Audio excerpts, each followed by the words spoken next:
Hello, everyone. Welcome to Proc-N-Roll, your guide to practical procurement, where we make procurement rock and roll. We've got Natasha, as always, the pro CPO from IBM, McKesson, Salesforce, Nike, and now the founder and CEO of Candid Procurement, enabling transformation results for some of the world's top procurement teams. We've got Conrad, the innovator from leadership roles at Intel, CPO at Adobe, and now the founder and CEO of one of the hottest procurement startups, Graphite. We've got myself, Zach, your consultant and expert on all things procurement.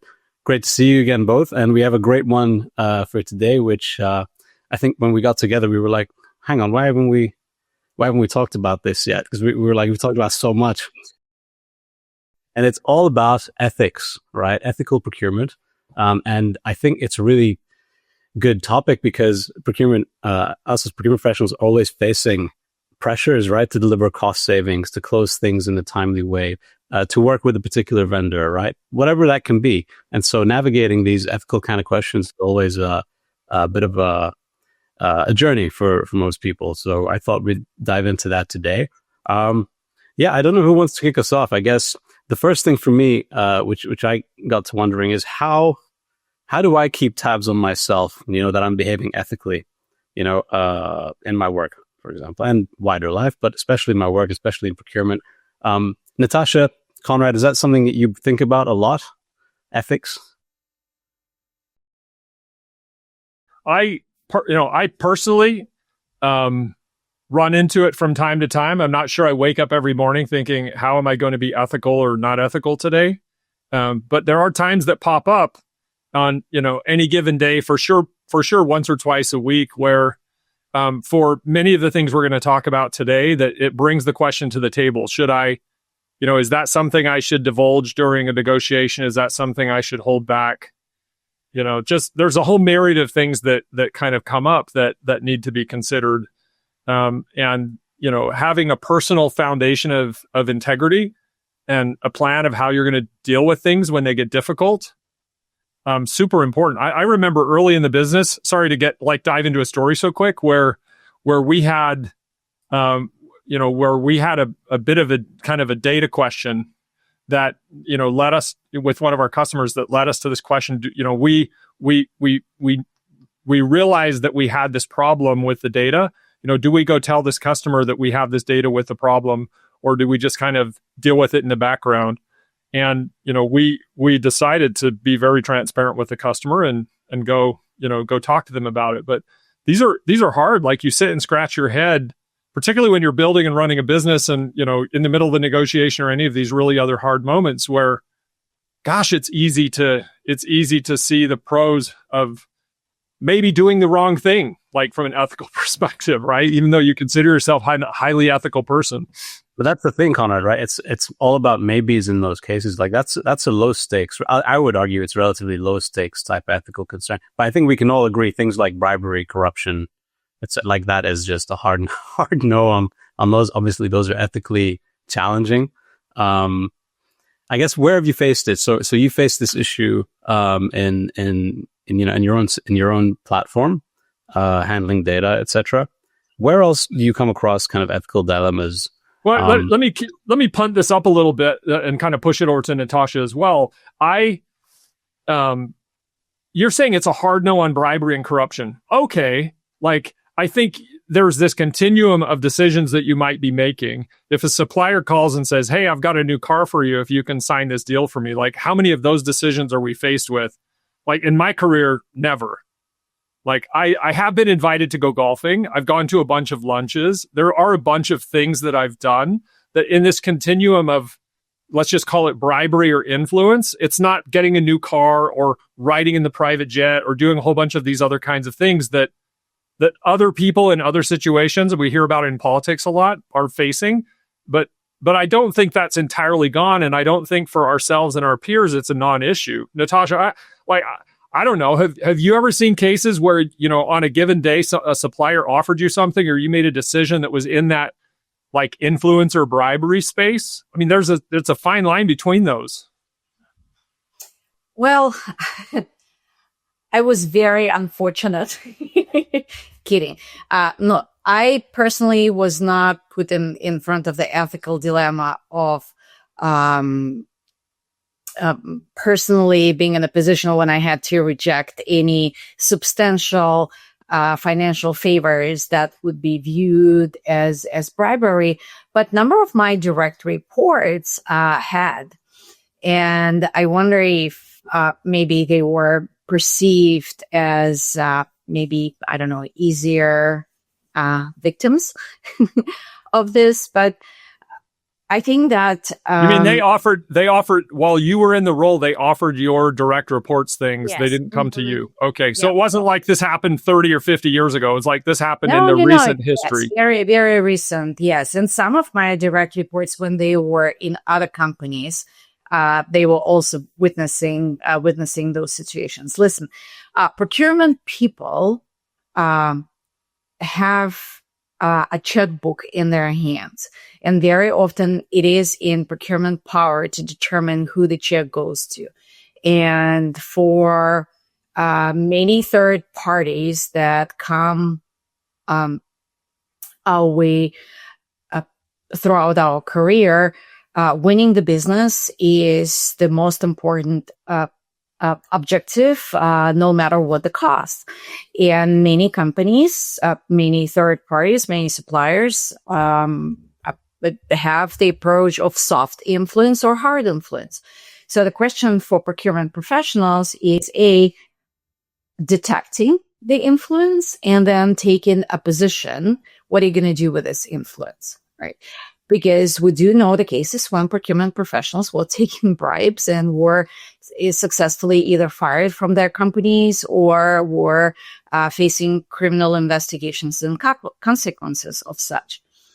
And while on one hand there is very clear, every company has a code of conduct, read the code of conduct and follow it, and you will exhibit the right behavior that every procurement professional must exhibit, no matter the circumstances. But also there is a set of personal values that we grew up and raised with. Because I had a number of employees in India where what we in the Western world consider a bribery is not considered a bribery in different society. There's some cultural norms where within the families you can extend maybe some more transparent representation of how bidding process going, right? I'm not suggesting that that's across all businesses and that's across at the entire country, but I've had numerous instances when I had to conduct special training for teams based outside of the United States because cultural norms were different. Yeah, but it doesn't seem to matter, does it? Like, I think you hear every once in a while news of some Western company that's got involved, tied up in some bribes, maybe in Africa or some part of a highly corrupt part of the world. And what comes back is always like, oh, you shouldn't have been doing this. And they say, well, that's just the culture over there. Like, I have to pay these bribes to government officials to get a contract. Otherwise, it's not even a game that I can get involved in. I guess flipping that round to sourcing, if you knew that there was, a location where you had to engage in maybe something that's a little bit unethical, just to get your foot through the door or to get that contract. Otherwise, there's no other way for you to get your supply. Is it even worth considering, or should it always be like, you know what? No, we just do not. And what happens if it's like a single source? What if you actually don't have that many choices? What if your whole business is trying to push that through, right? I mean, it probably becomes the escalation point to like senior management at that point. But wait a minute, Zach. So I got to ask you, like, why does I think in the UK the law is the Anti-Bribery and Corruption, the ABC Act, and I think in the US there's similar laws like FCPA or whatever. I don't know what it's. I think that's the law. Why are governments putting this in place and imposing on their own businesses and their own citizens the requirement to act internationally? Because this isn't. We're starting to touch into what gets really complicated here. Compliance with UK and US and other country laws around, anti-bribery and corruption isn't a convenience. It's like a law and a regulation, and your officers go to jail if you break these laws. It's a big deal. So to me, it isn't, it's single source and maybe it's okay. Like, set aside some of the ethical conversation that you could have, like it's normal course of business there. Why did these governments put these handcuffs on the businesses in their countries? Like, why do they exist? It's a really good question. Obviously, I think ultimately in the long term, doing away with things like bribery and unethical behavior is good for your economy, good for business, good for society.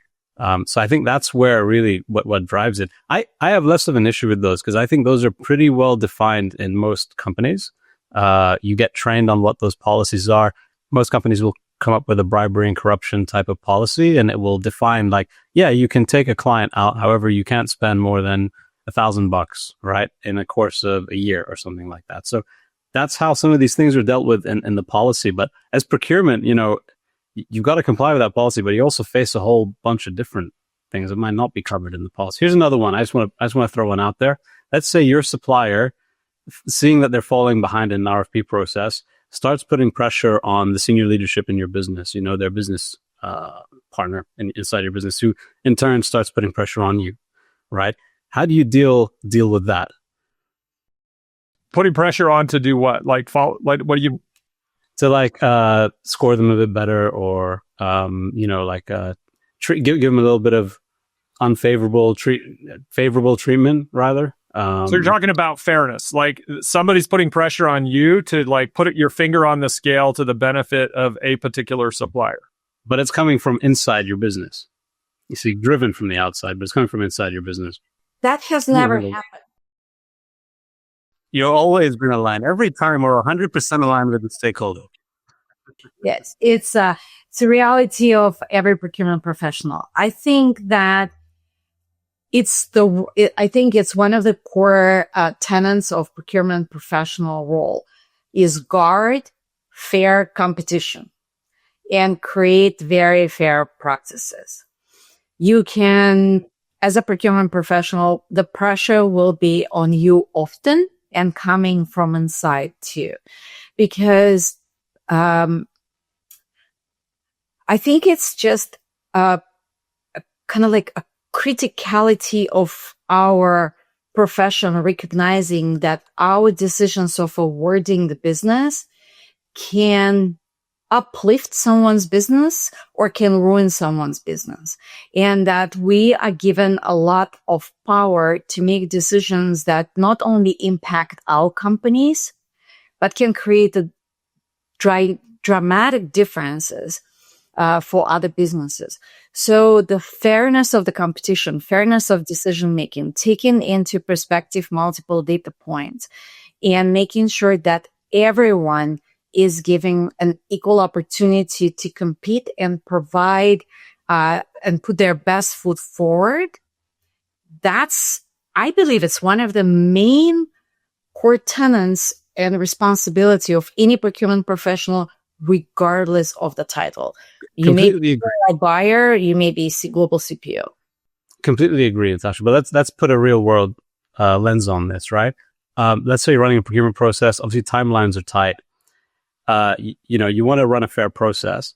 I guess reflecting back on all the RFPs you've ever done, how often would you say, how would you score yourself for like communicating evenly between all the suppliers, giving them all the same level of feedback, all the same level of pointers, etc.? Before we go there, can I just say, I don't like the RFP process.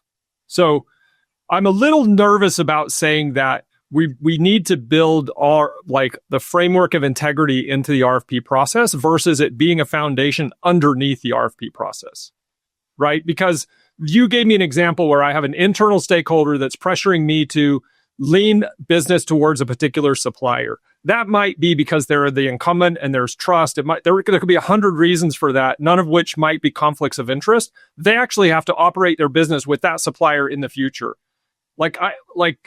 And I see us create RFPs that have these complex mathematical models of weighted this and weighted that and come up with a number and, okay, well, we need to pick this one because they're the winner. And I don't know about you, but I just don't think that that very rarely leads to what I think is the best decision for the business. I'll just say it that way. So I think we need to be cautious. Okay, now let's take that integrity up into the conversation of RFP and say, how about communication on any given deal? Even that there is an RFP or how we're doing it, how do we manage communication?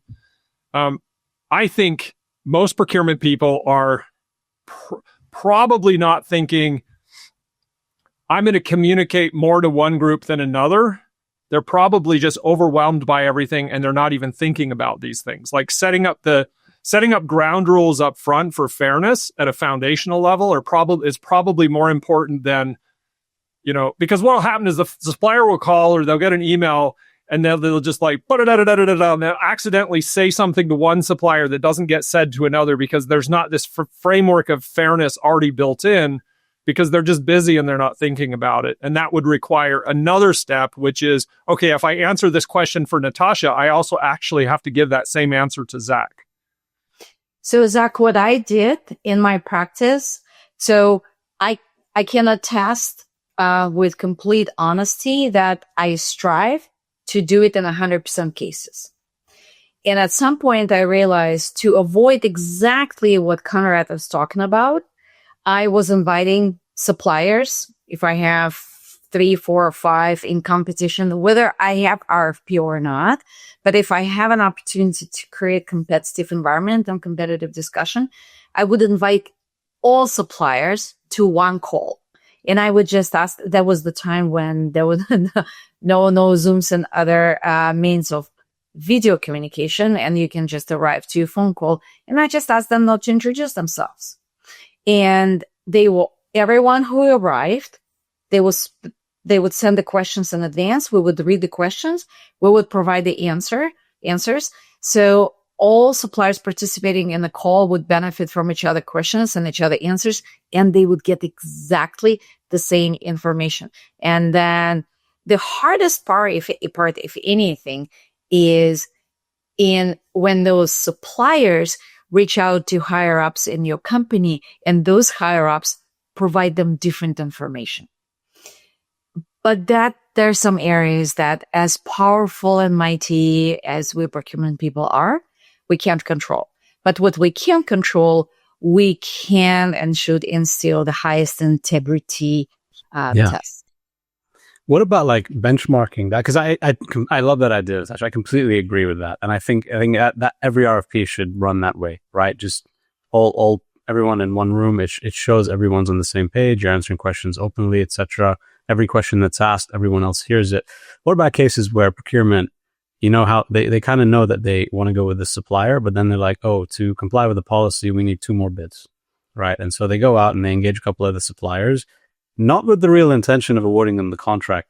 They'll sort of tell themselves a story of, oh yeah, we are going to evaluate this supplier, and if they're really good, we'll award them the contract. But in the back of their head, they kind of know where the game's going, maybe because it's an incumbent, maybe because there's some kind of IP that the business really needs or something like that. Is that an acceptable practice then? Because it's kind of taking it to the extreme, right? Like the cases where procurement goes out and engages a supplier, maybe not being upfront with them that actually, you know what, give me a price here, but your chances aren't super high. Like in my books, I would call it the opposite from ethical, because you're wasting people's time. You're wasting their time, money. You're creating a fiction of an illusion of a competitive environment, while in reality, you are biased, you remain biased, and your decision will be biased. So what's the point? You have different perspective. You give me an impression that you're thinking deep right now. No, I'm just like, I'm now, and I know you are too, Natasha, like I'm on the receiving end of RFPs. And again, let me say it, this is time number 2. RFPs are terrible. And if you like go out and your team is sending out RFPs every day, just stop today and go read and try and answer one of those RFPs. You will be shocked how hard it is to even understand 10% of the questions that just don't make sense. It's like 8 questions wrapped up into one question that like, it's just, or even repetitive. Like they're asking exactly the same thing 2 or 3 times in the RFP. Like they're terrible. And on the receiving side of that, to get that and invest the time and effort and energy that Natasha's talking about is not being very respectful of them. There's ways to go get extra bids or extra RFPs and be very mindful about minimizing the effort on other people. I do think that it is that measuring the temperature of price and value and some of these other things on an ongoing basis is really important. I mean, the company I was with formerly, I went to lunch with somebody at the company and they told me they just changed their facilities management supplier after like 30 years.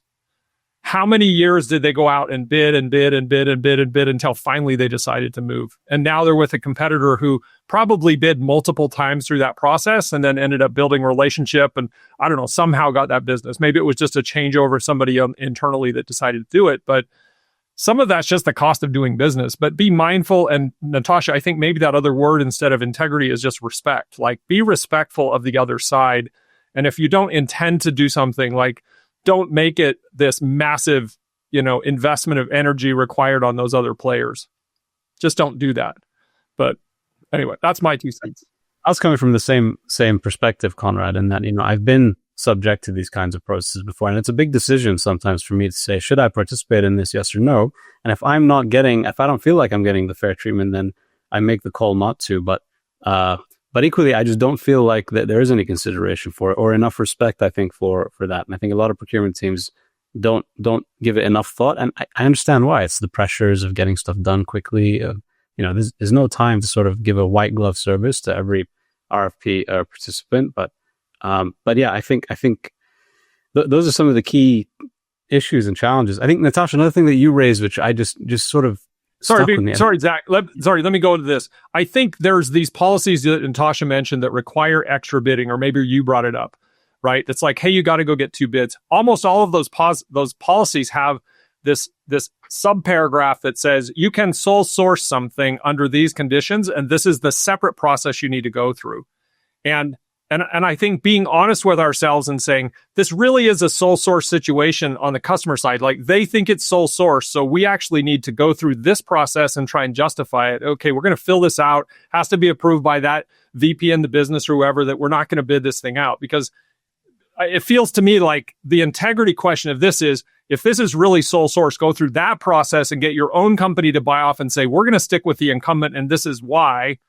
And we might go through some exercises to try and negotiate a better deal or value or something. But like, I just think that there's other things happening internally that probably need to be exercised in order to get us to where we need to be. Sorry, Zach. No, I think that's a great point. I would add to that we're now talking about implementation, practical implementation of procurement policy. And if you're a procurement department and you see that there are more and more instances when you need to bypass the policy, maybe it's time to change the policy, because how frequently you reviewed it and renewed it.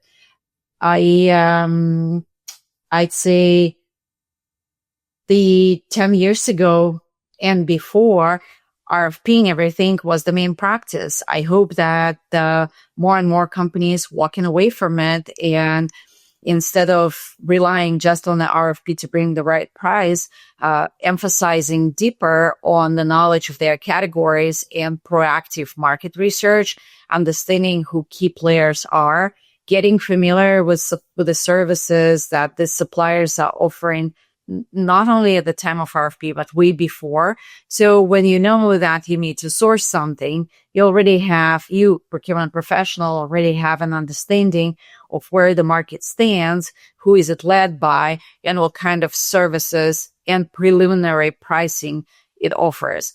So, and from that perspective, if you're still following the policy that was put in place in 2003, maybe it's time to change the policy. I keep hearing kill the RFP process. Can we just destroy it or something? Well, it's like reverse auctions. They work really well sometimes, but if you just grab that and do it every single time, like, it's the wrong answer. It's like, the wrong tool.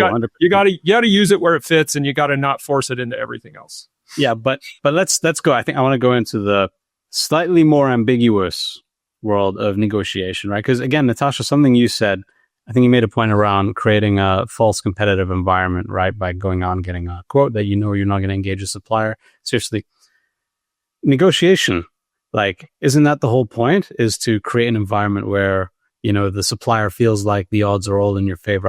I just feel like it's a bit more, are white lies acceptable in the negotiation, right? Are you at a disadvantage if you don't do some of those things?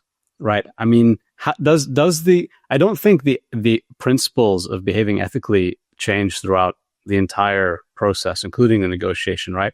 But at what point do you sort of divorce, okay, this is not really about my ethics and the ethics of my business. This is more about negotiation, getting a good deal, getting great commercial terms, getting more favorable services, etc. I guess, which side of the negotiation spectrum do you fall into? The open, honest, everything's transparent versus the, you know what, we need to tango here. So I am on the latter, but that's just my personality. It's always, that's how I communicate. The name of my company is Candid Procurement. It's not by accident. Like, transparency and honesty and openness is easy for me. Like now when I am submitting the quotes versus reviewing someone's quotes, I often offer my customers that I can open the books up. So I'm not waiting to be asked to open the books. I'm offering to open the books so they would know that how we arrive to a certain price point. I'm not suggesting that probably is on the extreme side of transparency. But I believe that if you have an open conversation, if you openly share what you're trying to solve and ask the same question of the opposite party, what are your limitations or barriers or challenges, then you can arrive in to a common solution. I think it's less about maybe fairness or ethical behavior. It's more about your communication style and negotiation style.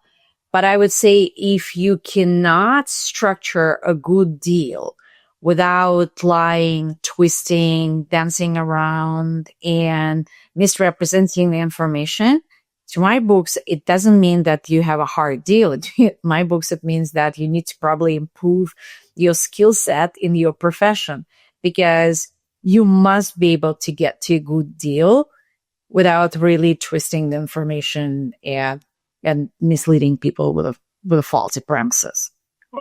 I really think it's a continuum like the rest of the stuff we're talking about, though. You know, the one side of withholding information, I can come into a negotiation, I can say, like, this is just like me, like giving you everything. Like, okay, you know what? Like, I'd really like this price to end up at 250,000. I'm going to ask you 500,000, but my walk away is 100,000. Like, I am willing to do this deal for 100,000. Like that's going to absolutely destroy my ability to get 250,000, and frankly, probably to run a profitable business over time. So there's some, and I know that's not what you're saying, Natasha, but there's some level of transparency that's fully inappropriate. Like, it's not a question of integrity. It's just like, you don't need to tell everything to everyone. But, you know, where do you draw those lines in terms of, you know, you said something about a white lie. Like, what is a white lie? Like, what is a white lie? Just the withholding of a little bit of information? Or is a white lie like me during the negotiation saying, Zach, you know what? This is my best and final. Like, 250K is my best and final. Or you telling me this is my last time. Like, I need you to give me the best and final. And I say it's 250K. And then you come back tomorrow and say, we need you to cut the price even more. Like, what's your best and final? Like, there's all this weird dancing that takes place that, you know, it's really quite complicated. Let's take the example of just a simple bluff, all right? Because I think Natasha used a lot of words around dancing and around things and twisting things. And I think bluffing is one of those words which is a little bit more balanced, right? So take a bluff. Let's say you're in a negotiation with a supplier. They ask you, well, have you got a better price somewhere else, for example? I lean towards Natasha's worldview, which is be honest. Like, I like the 100% transparency. It's gotten me way more results, I think, Natasha. So I agree with your approach. I think the open book model, when suppliers really engage and they know what you want, will come to the table with what you need, right? And give you a good deal, right? If you've engaged them that way. But let's say you're in the heat of a moment and a supplier asks you a question like that, and you know that you need to get a better price on this deal because of internal budget pressures, etc., and you want to make everyone happy. Can you say yes to a question? You can just be prepared to walk away. That you're going to be left with nothing. That's the part that I don't find bluffing unethical. It's just be prepared to stick by your bluff, right? Because you may be put in the position when you're going to end up eating it. Can we touch another aspect? And I'm very interested to hear your perspective. If, Conrad, especially from your corporate days, if you remember this comments coming from your team, procurement is often a guard of policies, code of conduct, ethical behavior, and we set the example of all these good things. And sometimes we see how other groups, like when we don't have budget to do training, and other groups have offsites for like that cost company $500,000 and all of that. And it really hurts procurement professionals deep in the heart because they feel it's like we're counting pennies here for the benefit of the organization and someone else is just throwing lavish parties at the company's expense. Do you find this also borderline unethical? And how would you... Are you saying unethical that they're spending the company's money when you're pinching their pennies? Yeah. And, or I was once part of the organization that prohibited to send anything FedEx overnight, even if it has like really critical emergency. And yet at that time, the company bought a fourth jet, right? Like, yes, you may be big company, but like, can you figure out with 3 jets, right? But you cannot send anything FedEx overnight, but here's another $50 million on a jet. So to me, that's just sort of bad finance management. You know, when you have those, well, it could be bad finance management when you start coming up with these disparities across the business. You know, I'm not sure I would call that unethical. It's just like creates a sense of unfairness internally. Like I can't have a party, but you can have a party. Part of that is just like cost center versus, you know, profit center and like who has budget and who, you know, like all of the rest of that.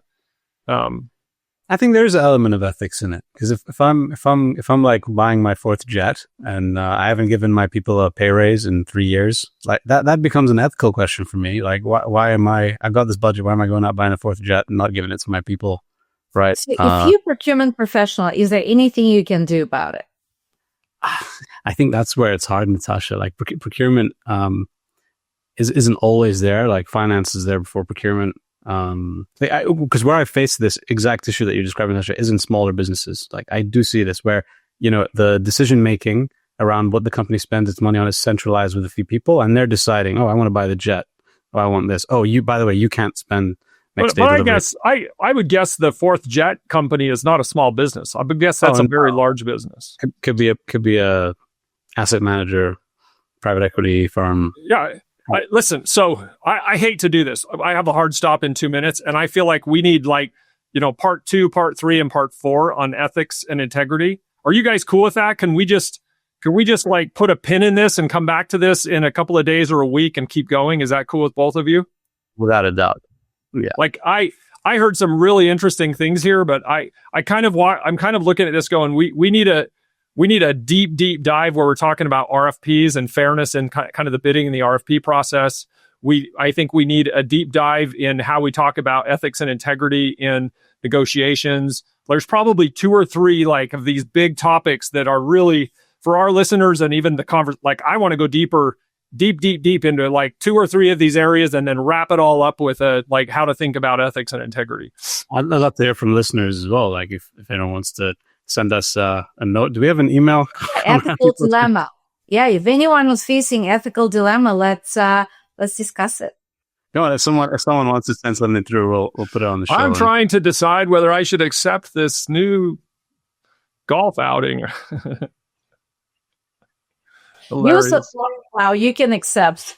You guys are awesome. This is very practical. This is really important stuff. You know, thank you, Zach and Natasha, for this intro to ethics and integrity. And thanks for opening up. Let's do a couple more of these sessions. Let's get them on the calendar and get them out to everybody. Let's do it. Yeah. Thank you, guys. Thanks, everybody. Talk soon.